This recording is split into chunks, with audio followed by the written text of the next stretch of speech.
Pasto Grande. Desde épocas inmemoriales, Moquegua ha sufrido de un problema que amenazaba con su desarrollo y con su subsistencia misma: la escasez de agua. Si bien las montañas imponentes que circundan los valles de esta pequeña región del sur del Perú guardan en sus entrañas una riqueza minera incalculable, el único elemento que hace posible el desarrollo de la vida como la conocemos siempre fue un bien escaso y esquivo. El problema es rastreable desde los tiempos precolombinos hasta los estertores del siglo XX, cuando los habitantes de sus valles, esforzados agricultores, solo confiaban en la naturaleza, en que ésta fuese lo suficientemente generosa para proveerles de lluvias que asegurasen sus cultivos. Hasta que la ingeniería empezó a hacer los primeros estudios, cálculos, diseños para desafiar a la naturaleza con obras que lleven el agua de los ríos, que discurrían del otro lado de las montañas, a los valles de Moquegua e Hilo, el vecino puerto que mira al Pacífico. El pionero fue el ingeniero E.O. Carin, quien trabajó un proyecto de trasvase hídrico con el nombre de derivación del río Vizcachas a la cabecera del río Tumilaca en 1848, a pocos años de nuestra independencia. Desde el siglo XIX se sucedieron media docena de proyectos similares hasta que, en 1986, en el primer gobierno de Alan García, el Instituto Nacional de Desarrollo, INADE, aprobó el estudio de factibilidad para el proyecto agroenergético Pasto Grande. El megaproyecto tan reclamado por los moqueguanos, generación tras generación, empezaba a hacerse realidad con un primer presupuesto y la posibilidad de iniciar el trasvase de las aguas abundantes que discurrían encima de los 4.400 metros sobre el nivel del mar a los templados valles de Torata, Moquegua, o al puerto de Hilo, que carecía de un servicio adecuado de agua potable, no tenía una zona de producción agrícola. Pasto Grande nació como un proyecto hídrico multipropósito. Consumo humano, a través de la potabilización del agua. Desarrollo agrícola, con la construcción de represas y canales de irrigación. Y generación hidroenergética, aprovechando la fuerza del agua para convertirla en energía que impulsara el desarrollo de la región. Con apenas 25 años de edad, recién graduado de la Universidad Nacional de Ingeniería, UNI, y con una sola experiencia laboral haber supervisado la construcción de un puente en el centro poblado Coyota, del distrito arequipeño de Cotahuasi, el joven Martín Vizcarra Cornejo ingresó a trabajar en el proyecto especial Pasto Grande como ingeniero de proyecto. Era el primer gobierno aprista. Su padre César Vizcarra Vargas tenía el cargo de secretario general del APRA en la región, era prefecto de Moquegua, exalcalde, exconstituyente. Con los contactos suficientes en el gobierno para hacerlo posible y de este modo continuar, a través de él, con su sueño inconcluso. Pasto Grande había sido reclamado por Vizcarra Vargas cuando fue alcalde provincial electo en 1963, aunque el golpe militar de Velasco, en octubre de 1968, le impidió concluir su mandato.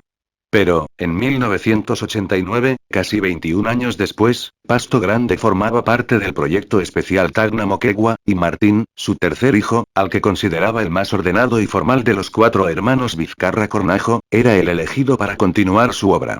El primer jefe directo de Martín fue el ingeniero Juan Carlos Liu Johnson, a quien convocaría, 31 años después, como su ministro de Energía y Minas a pesar de que se habían distanciado por muchos años. Liu Johnson tuvo un breve paso como ministro de Estado. Un aparente conflicto de intereses como consultor de Odebrecht mientras era asesor del mismo ministerio provocó un escándalo mediático que lo obligó a renunciar. De ingeniero de proyectos, Vizcarra pasó a la dirección de obras, luego a una corta temporada como director adjunto del ingeniero Eloy Cabrera Ribotti, hasta ser nombrado el director ejecutivo más joven de Pasto Grande, el 14 de mayo de 1989, a los 26 años, siempre aupado por su padre. Su gestión duró poco más de 10 meses, hasta el 27 de marzo de 1990, cuando fue cesado en las postrimerías del primer gobierno aprista. En enero de 1991, ya con Alberto Fujimori como presidente de la República, Vizcarra reingresó a Pasto Grande y fue nombrado otra vez director ejecutivo. Pero en esta segunda gestión el cargo apenas le duró 5 meses. Se enteró a través de una resolución de INADE publicada en el diario oficial El Peruano 3. La primera fase de Pasto Grande contemplaba la construcción de 3 obras emblemáticas. Una presa que lleva el mismo nombre, los canales Humaizó y Pasto Grande, y el túnel Hachacuesta. Inicialmente todas estas obras estaban presupuestadas en $30 millones, pero terminaron costando 85 millones más, es decir, $125 millones en total. El tiempo previsto para la construcción de las obras también se alargó considerablemente, rebasando las expectativas de los moqueguanos, especialmente de los agricultores.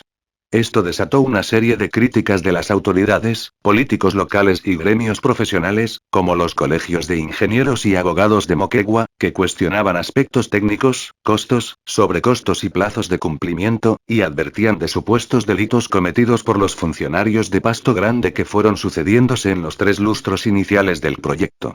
Estos reclamos llegaron hasta el Congreso de la República en el 2001 cuando, desde el Parlamento, se decidió investigar el decenio de Fujimori. El proyecto Pasto Grande pasó a ser investigado por la Comisión Agraria, que formó un subgrupo de trabajo presidido por el congresista arequipeño Manuel Olaechea García, y que estaba integrada por sus colegas Alejandro Orémora y Manuel Merino de Lama, alguien que, paradojas de la política, en el 2020 pasaría de investigador a investigado, acusado de haber promovido un golpe de Estado por la vacancia de Vizcarra, declarado por el Congreso con 105 votos a favor como incapaz moral permanente para seguir ejerciendo el cargo de presidente de la República, por las acusaciones de haber recibido millonarias coimas de empresas constructoras cuando fue gobernador de Moquegua. Pero en aquel año, en el 2001, Merino era un discreto congresista tumbesino y Vizcarra un desconocido exfuncionario público de segundo nivel investigado, básicamente, por la cuestionada y sobrevaluada construcción de un túnel. El subgrupo de trabajo se dio a la tarea de auscultar todo lo que había pasado en el proyecto emblema de los moqueguanos, bajo el membrete oficial de Comisión Investigadora de las presuntas irregularidades en el proyecto especial de Pasto Grande Moquegua y Nave. Después de varios meses de trabajo, que incluyeron viajes a Moquegua e Hilo para visitar las obras en cuestión, en el 2003 emitió su informe final, en el que se encontraba responsabilidad administrativa, civil y penal en una serie de exfuncionarios de Pasto Grande, entre los que estaba el ingeniero Martín Alberto Vizcarra Cornajo, 2 veces su director ejecutivo. A Vizcarra se le cuestionó por haber insistido en licitar el túnel Hachacuesta sin tener concluidos los estudios previos de ingeniería, menos un estudio de impacto ambiental, con solo un expediente técnico hecho por el Consorcio Asesores Técnicos Asociados, ATA, lo que era insuficiente. Por cierto, ATA es la misma empresa de José Manuel Hernández que después resultaría clave en por lo menos 2 obras emblemáticas de la gestión de Vizcarra como presidente regional, una docena de años después. Lomas de Hilo y el Hospital de Moquegua. Según los testimonios de 4 empresarios acogidos a la colaboración eficaz con la justicia anticorrupción, y del propio Hernández, fue él quien fungió de intermediario en las supuestas coimas que recibió Vizcarra, en cómodas cuotas periódicas, del consorcio hospitalario Moquegua, constituido por las empresas Ixa y Cot, para ganar la buena pro en la construcción del hospital moqueguano. 17 años antes que Hernández y sus teléfonos inteligentes delataran a Vizcarra, una comisión investigadora del Congreso había esclarecido un patrón en la actuación de Vizcarra como funcionario público en la ejecución de una obra de infraestructura pública. Una buena cuota de improvisación, falta de estudios técnicos o estos fueron mal hechos o insuficientes, otra parecida de irresponsabilidad, empezar a construir a ciegas o negligentemente, salpicado de sospechas y denuncias de corrupción que terminaron costándole mucho más dinero por las obras al erario público, adicionales que incrementaron considerablemente el presupuesto inicial, y todo esto al final se denunció, se investigó y hasta llegó al Ministerio Público en calidad de denuncia penal. Pero siempre Vizcarra logró salir indemne. Da la impresión de que tiene la fórmula mágica e infalible de lograr que las investigaciones fiscales nunca lleguen al Poder Judicial, o por supuesta falta de pruebas, o conductas penales atípicas, o prescripción, o por alguna razón que sus abogados encontraron y ciertos fiscales aceptaron. 4. Este know-how o patrón de conducta, Vizcarra lo repitió en sus 4 años como presidente de la región Moquegua en las 3 obras de infraestructura emblemáticas que hizo. La represa de Chirimayuni, el proyecto de irrigación Lomas de Hilo y el hospital de Moquegua. Experiencia en estos menesteres, en escabullirse de manera extraña de las investigaciones fiscales o judiciales, no le faltaba. El informe final de la Comisión Investigadora Parlamentaria, presidida por el congresista Manuel Olaechea García, concluyó que la licitación improvisada e irresponsable hecha por Martín Vizcarra para la construcción del túnel Hachacuesta causó un gran perjuicio al Estado.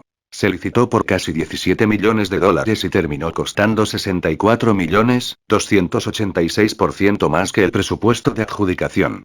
Para eso se aceptaron 19 adicionales al consorcio constructor y 21 ampliaciones de plazo, lo que le sumó a la obra 780 días más por las constantes ampliaciones. 5. En el punto 10 de las conclusiones del informe final de la Comisión Olaechea, se lee textualmente. Por lo expuesto, en los puntos anteriores, hay una evidente responsabilidad funcional, administrativa, civil y la comisión del delito de malversación de fondos en que ha incurrido el ingeniero Martín Vizcarra Cornajo, además de haber incurrido en contradicciones, falsedad genérica, entre lo expuesto en la comisión y la documentación recibida, en cuanto al avance de obra y pagos irregulares efectuados durante su periodo como director ejecutivo del proyecto Pasto Grande. Era la contundente conclusión de una comisión investigadora del Congreso que se había tomado el trabajo de revisar con asesores expertos tanto los temas de ingeniería como los legales, de los contratos, ampliación de plazos, adendas y pagos adicionales. Que una obra termine costando 280% más que su precio calculado inicialmente no solo revela supina improvisación e irresponsabilidad en su planeamiento técnico, sino sospechas de algo irregular. Un funcionario público no puede ser tan ineficiente, pensaron los parlamentarios que investigaron su gestión. En la investigación, los congresistas y sus asesores entrevistaron a muchos funcionarios y exfuncionarios de Pasto Grande, y, claro, también incluyeron la versión de Vizcarra 6. También hubo dos testimonios que para los miembros de la comisión fueron esclarecedores en la tarea de dilucidar la actuación de Vizcarra en el proyecto Pasto Grande. Su ex jefe Eloy Cabrera Ribotti, director ejecutivo mientras Vizcarra era su adjunto, dijo que él se opuso a licitar prematuramente el túnel Hachacuesta, pero que al poco tiempo fue defenestrado del cargo.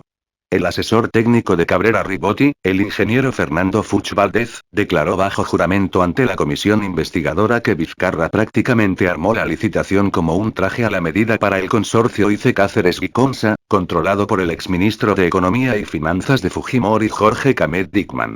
Es más, aseguró que el entonces director ejecutivo de Pasto Grande, el ingeniero Martín Vizcarra, junto con su padre César Vizcarra Vargas, se había reunido con Camet Dickman en unas oficinas privadas del Hotel de Turistas de Moquegua en pleno proceso de licitación del túnel Hachacuesta.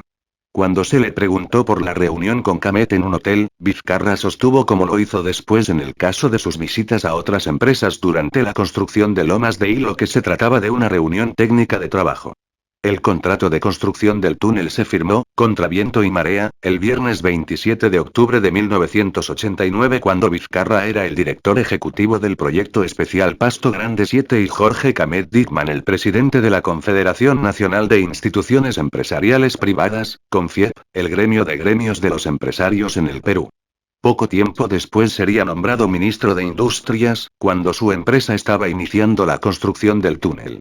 Las conclusiones de la comisión investigadora presidida por Olaechea, entregadas en la primera legislatura del 2002-2003, fueron incorporadas en la comisión liderada por el congresista Ernesto Herrera Becerra, un hombre de izquierda democrática, obrero metalúrgico en Hilo y dirigente sindical, que había llegado a ser alcalde de su ciudad, y al que se le encargó presidir una mega comisión encargada de cumplir las conclusiones y recomendaciones a las que arribaron 5 comisiones investigadoras del período gubernamental de Alberto Fujimori, 1990-2000, entre las que estaba la comisión investigadora presidida por el congresista Manuel Olaechea. Esta comisión especial la integraron experimentados congresistas como Javier Díez Canseco Cisneros, Rafael Rey, Javier Velázquez Quesquén y Heriberto Benítez. En un dictamen en mayoría, con la abstención de Rafael Rey, la comisión recomendó denunciar por los presuntos delitos de peculado y malversación de fondos a los exfuncionarios de Pasto Grande y a quienes resultaran responsables. Más de 3 lustros después, el excongresista Ernesto Herrera me recibe en el lobby del hostal de su propiedad en el puerto de Hilo, su ciudad. Sentado en un sofá, a 3 metros de distancia, con un tapabocas en la cara como exigen los protocolos sanitarios en tiempos de pandemia, me explica que la comisión que él presidió presentó conclusiones genéricas y, como el Congreso hace una investigación de carácter político y no judicial, trasladaron la información al Ministerio Público para que fuese esa instancia la que analizara el tema de responsabilidad penal individual de cada exfuncionario. Me explicó que los asesores legales de la comisión que presidió le advirtieron que era improbable que estos casos tuvieran una sanción efectiva en el Poder Judicial. Habían pasado más de 9 años desde que se había liquidado el puente Hachacuesta, marzo de 1994, y, cuando este grupo parlamentario presentó su dictamen final, julio de 2003, los delitos contra la administración pública que se imputaban a algunos exfuncionarios de Pasto Grande, como Martín Vizcarra, tenían una sanción máxima de 8 años, según el Código Penal vigente. Es decir, esos delitos habían prescrito. La vía judicial para sancionarlos prácticamente estaba cerrada. Así un fiscal diligente hubiera probado el delito, denunciado y llevado el caso a un juzgado penal, los imputados hubieran presentado un recurso de prescripción, que no es otra cosa que decir cometí el delito, pero el Estado ya no me puede perseguir porque el tiempo hizo su trabajo, extinguió la responsabilidad penal. Herrera, ahora dedicado a administrar su hostal y a pintar cuadros como terapia de distensión, me dijo que se pudo hacer más con los exfuncionarios de Pasto Grande, que daba la sanción administrativa, como inhabilitarlos para la función pública hasta por 10 años. Pero todo quedó en el archivo.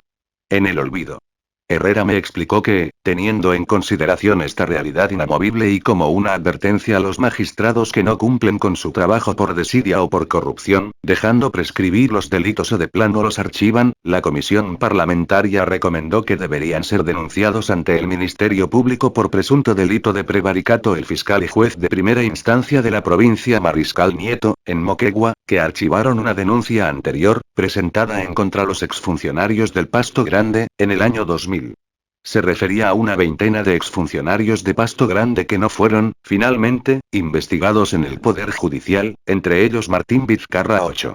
En julio del 2003, el congresista Rafael Rey elaboró un dictamen en minoría e individual con algunos matices respecto al de sus otros 4 colegas, básicamente exculpando al exministro de Economía de Fujimori Jorge Camet Dickman por la relación de su empresa en la construcción del túnel de Hachacuesta. Rey sostenía, por ejemplo, que las reuniones de Camet con el entonces director ejecutivo de Pasto Grande, Martín Vizcarra, eran de trabajo y las hizo como representante del consorcio ganador de la licitación para construir el túnel, que no era aún ministro de Estado, por lo tanto, no habría incurrido en delito de tráfico de influencias u otros similares. Si bien Vizcarra se reunió con él en lugares ajenos a las oficinas de Pasto Grande, lo hicieron en el hotel de turistas, donde Camet se alojaba en Moquegua, junto con el padre de Vizcarra, en ese momento dirigente del partido de gobierno, el APRA, para Rafael Rey eso no era ilegal.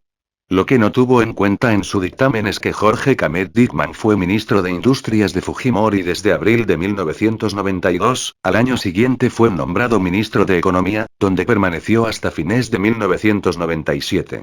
El túnel que construía un consorcio manejado por su empresa JJ Camet Constructores recién se terminó en marzo de 1994.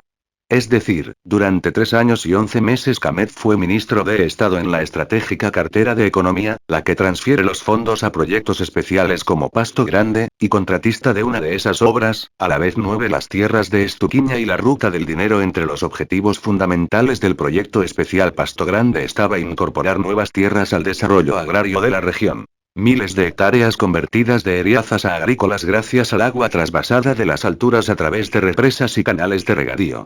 Es lo que en la nomenclatura de gestión pública se llama ampliación de la frontera agrícola. En la década de los años 90, el gobierno de Fujimori conformó un comité especial de privatización, CEPRI, para vender, vía subasta pública internacional, al mejor postor las tierras que se iban ganando a la agricultura en los diferentes proyectos de irrigación de la costa peruana, como Chavimochic, Olmos, Jequetepeque-Zaña, Majes-Siguas, Chirapiura, Chinecas y Pasto Grande. El concepto económico de estas grandes obras de infraestructura era que el Estado invertía dinero público o de préstamos multilaterales para llevar agua a extensas tierras desérticas de la costa peruana, mientras que los privados serían los que producirían en ellas, en el marco de un contrato que suponía compromisos de inversión de los compradores con bases previamente establecidas. Si se comparan los precios de venta por hectárea con lo invertido para llevar el agua hasta ellas, quedaba claro que la inversión estatal era mucho mayor que el precio promedio que cobraban por ellas. La idea era generar centros de producción agroexportadora en la costa peruana, siguiendo, de alguna manera, el ejemplo de Chile. Ciertamente, en Ica, al sur de Lima, y en el norte del país, en zonas como Virú, Olmos o Chavimochic, se ha logrado el objetivo de convertir el desierto en cientos de kilómetros verdes que producen toneladas de fruta y verduras que exportamos a diversos mercados internacionales. Esto también ha sido posible por la firma de una veintena de tratados de libre comercio que nos han abierto inmensos mercados en todo el mundo. Norteamérica, Europa y Asia, especialmente la China. A la subasta de tierras le siguió la aprobación de una ley temporal de promoción del sector agroindustrial que, además de una serie de subsidios y beneficios tributarios para los inversores, planteaba un régimen laboral especial para los trabajadores estacionales de la agricultura tecnificada. Se trata de la tantas veces debatida Ley 27.360, también conocida como Ley Slimper, porque fue promovida por el entonces ministro de Agricultura del tercer y cuestionado gobierno de Alberto Fujimori, Joseph Slimper Ackerman. Esta fue promulgada el 30 de octubre del 2000 y se supone que era de plazo temporal, pero fue ampliándose sucesivamente. La última ampliación por 10 años la dio Martín Vizcarra en el 2019. Esto ocasionó una serie de manifestaciones violentas en Ica y Trujillo a finales del 2020, en plena pandemia, y concluyó con la derogación de la norma. Desde la academia se han hecho estudios para calcular el nivel de subsidio en cada hectárea de los grandes proyectos de irrigación hechos en el Perú en los últimos 50 años. Uno de los más acuciosos investigadores de los proyectos de irrigación es el economista Lorenzo Eguren-Ciuglitza Díez. Según su investigación, hasta el 2012 Pasto Grande había logrado vender 1.043 hectáreas a un precio promedio de $1.221 por hectárea. En sus cálculos económicos, Pasto Grande gastó, en obras de infraestructura, represas, túneles, canales, etc., alrededor de $1.872 por hectárea convertida de eriaza a agrícola. Con esos números, su conclusión fue que el proyecto especial Pasto Grande en Moquegua había subsidiado con alrededor de $650 cada hectárea vendida, es decir, un promedio del 35% del precio. El mismo estudio de Eguren-Ciuglitza estableció que Pasto Grande había realizado 3 procesos de licitación pública internacional hasta el 2012, uno de ellos fue el que se llevó a cabo en 1998, para vender 132 hectáreas en las Pampas de Estuquiña, una zona cercana a la ciudad de Moquegua. 11 El Comité Especial de Privatización, CEPRI, que tuvo a su cargo la venta de las tierras en las Pampas de Estuquiña, en el centro poblado Los Ángeles del distrito de Moquegua, fue la CEPRI Chavimochic, que se formó para vender las tierras de Gran Proyecto Agroindustrial del Norte. Se consideró que no hacía falta formar otro CEPRI solo para las tierras de Pasto Grande, que eran mucho menores que los otros proyectos de irrigación de la costa peruana. El empresario Arturo Othman Pollitt fue el presidente del CEPRI cuando se vendieron las 132 hectáreas de Estuquiña. El proceso empezó en el primer trimestre de 1998 con la publicación de las bases de la subasta pública internacional de las tierras del proyecto especial Pasto Grande. Uno de los interesados en esta licitación fue el consorcio Estuquiña, de propiedad de los hermanos Vizcarra Cornajo, formado por las empresas Agrotécnica Estuquiña S.A. y C&M Vizcarra Constructora SAC. En este proceso, como en todos los similares, el CEPRI estableció el precio de mercado de cada hectárea como el valor de la tierra mínimo de acuerdo con el costo de oportunidad o alternativa de precio de compra de tierras similares, como explicaban los documentos internos del CEPRI. Este precio mínimo no se pudo mantener y se optó por bajarlo para hacerlo atractivo.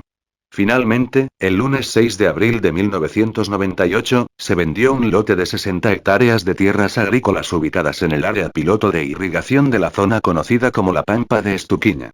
Hubo 2 postores, el consorcio Estuquiña de propiedad de los 4 hermanos Vizcarra Cornejo y la señora Agustina Gregoria Caguana de Conde, una comerciante nacida en Tacna que pocas horas antes de la subasta desistió dejando el proceso con un solo postor, al que terminaron adjudicando las tierras con una oferta económica de $90.001 por el valor de la tierra y un compromiso de inversión de otros $90.000 a ejecutarse en 3 años. Pagaron una cuota inicial del 24% de su oferta, $21.262, y el saldo, $68.739, se financió a 7 años, con una tasa de interés LIBOR a 180 días más 2%. Lo curioso de esta licitación es que la otra postora, la señora Agustina Caguana, mantenía una relación comercial, como proveedora de alimentos, con la empresa C&M Vizcarra Constructores.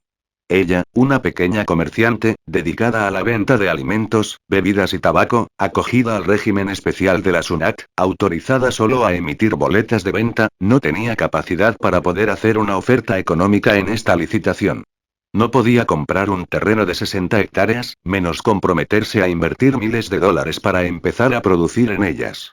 Probablemente, alguien le dio el dinero para comprar las bases e inscribirse e hizo que desistiera horas antes de presentar las ofertas en sobrecerrado. Si no había por lo menos 2 postores, la subasta se declaraba desierta. Todo indica que la idea era dejar a un solo postor en la subasta pública. Sea como fuere, lo cierto es que los hermanos Vizcarra se hicieron de un terreno supuestamente de 60 hectáreas pagando únicamente $21.000, teniendo un largo plazo de 7 años para terminar de pagar con una tasa de interés envidiable para el Perú.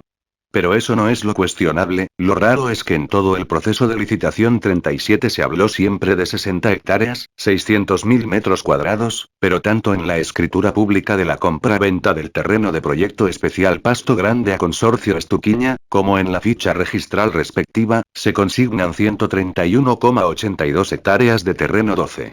Otra curiosidad de este proceso es que tanto en la inscripción de postores como en la oferta económica y de inversión que hacen los hermanos Vizcarra Cornejo, estos siempre actúan como Consorcio Estuquiña, pero los contratos y la inscripción registral es con Agrotécnica Estuquiña, que, en rigor, es una persona jurídica distinta a la que postuló. Es más, revisando la bitácora de este proceso de subasta pública internacional que se conserva en el acervo de Proinversión, la institución que reemplazó a la CEPRI, hay hasta 6 circulares firmadas por Alejandro Seminario Duani, miembro y secretario ejecutivo del CEPRI Xavi Mochik, a través de las cuales se cambiaron algunas reglas de juego de esta subasta. En la circular número 1, de fecha 22 de enero de 1998, se modifica de 7 a 10 años el plazo de financiamiento, incluidos 4 años de gracia. En la circular 3, firmada por el mismo Seminario Duani el 17 de marzo de 1998, se da respuesta a 6 preguntas sobre el proceso hechas por el ingeniero Mario Vizcarra Cornejo a nombre del Consorcio Estuquiña, siempre consorcio, nunca como una de las 2 empresas que conformaba ese consorcio, Agrotécnica Estuquiña. Los interesados en el terreno tenían dudas acerca del procedimiento para garantizar el cumplimiento del compromiso de inversión, es decir, ¿qué les pasaba si no cumplían con empezar a producir en esas tierras? Esta consulta tenía mucha lógica, como lo mostraría su posterior actuación. Las circulares 4, 5 y 6 fueron para postergar el plazo de fecha de cierre del contrato de compra-venta de los terrenos de Estuquiña, adjudicados en la subasta por los hermanos Vizcarra Cornejo, trámite que finalmente se realizó el viernes 17 de julio de 1998. Esta serie de postergaciones no tendría otro objeto que cambiar el tamaño del terreno adquirido por el consorcio Estuquiña, que pasó de 60 a 131,82 hectáreas, 120% más hectáreas de las que originalmente compraron en subasta pública organizada por el CEPRI. También se cambió la identidad del comprador. Pasó de Consorcio Estuquiña a Agrotécnica Estuquiña. Así quedaron oficializados los trámites notariales y registrales hechos recién en el año 1999. Han sido todo un misterio estos 2 cambios fundamentales en beneficio de los compradores. Una explicación lógica podría ser que, ante tantos activos que tenían por vender, el CEPRI prefirió solucionar de una manera pragmática la subasta de las pampas de Estuquiña para salir del tema. Seguramente su interés era presentar resultados en azul de su gestión. En esa subasta solo se había presentado un postor y hacer cuestión de estado 72 hectáreas adicionales que no eran terreno plano, sino laderas y cerros, probablemente, no les pareció relevante. Querían terminar el proceso. Y así lo hicieron, para felicidad de los hermanos Vizcarra Cornejo. Pero es algo que nunca ha quedado explicado en los anales del CEPRI. Si la diferencia de hectáreas entre lo que se subastó y lo que terminó inscribiéndose en registros públicos como compra del consorcio Estuquiña ya es un misterio, lo que vino después con estas 131,82 hectáreas de terreno cerca de la ciudad de Moquegua deja de serlo para convertirse en un lacerante fraude, una sacada 39 de vuelta impune a un contrato.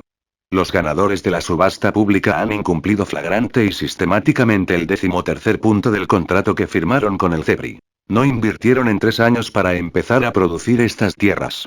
Nunca sembraron ni una lechuga. También incumplieron el contrato vendiendo 13 lotes de menos de 20 hectáreas. Traspasaron a terceros lotes que van entre 1, 3 y 10 hectáreas cada uno, que no son para producción agrícola mediana e intensiva, como era el espíritu de este proyecto agroindustrial. En el colmo de la desnaturalización del proyecto Pampas de Estuquiña, los hermanos Vizcarra Cornejo intentaron cambiar el uso de estas tierras de agrícolas a urbanas para luego lotizarlas como para viviendas y locales comerciales. De la agricultura querían dar el salto superrentable al negocio inmobiliario, pero el Ministerio de Agricultura les rechazó la solicitud por razones obvias. Esta propiedad de 132 hectáreas, compradas a la irrisoria suma de $90.000, en estas 2 décadas ha sido hipotecada de 2 entidades bancarias por cifras que superan los $2,6 millones, para garantizar negocios inmobiliarios de la otra empresa de Martín Vizcarra, CIM Vizcarra Construcciones SAC.